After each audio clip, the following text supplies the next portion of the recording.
我早記得當初入嚟呢度識到大家，真係好開心。每次飛入呢個門口，都有屋企嘅感覺。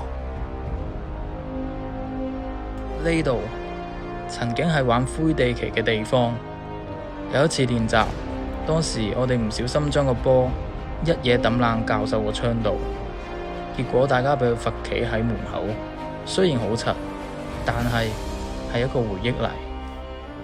邊個係最強學院？我哋成日都喺 Pantry 圍繞住呢個話題而嗌交，但冇嘢係一杯奶油啤酒解決唔到。如果有，就飲多一杯。有一個人，佢教識我咒語之餘，仲教我點樣接受自己。有一頂帽分派咗我哋唔同嘅學院，教識咗我點樣去接納每一個人。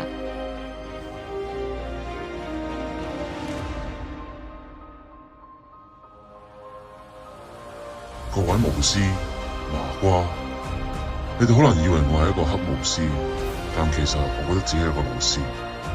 今日第一堂，世界根本冇所謂善惡，只有力量。哈利波特已經唔喺度，就由我去定義魔法。3年前綠洲個校徽俾魔法部親手拆落嚟嘅畫面，到今日仲喺我腦海入邊。我親眼睇住身邊嘅同伴一個又一個俾食死人同催狂魔殺死。有人話時間會沖淡一切，但我真係做唔到啊！如果連痛都唔記得，同出賣佢哋有咩分別？我哋係咪真係返唔到過去嘅日子？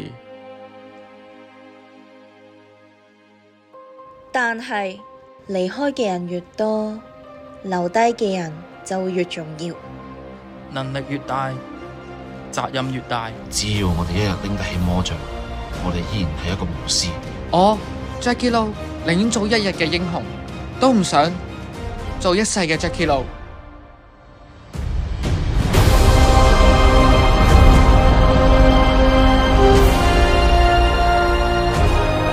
為咗魔法界，為咗重要嘅人，為咗同伴，為咗綠洲，我哋將會不惜一切。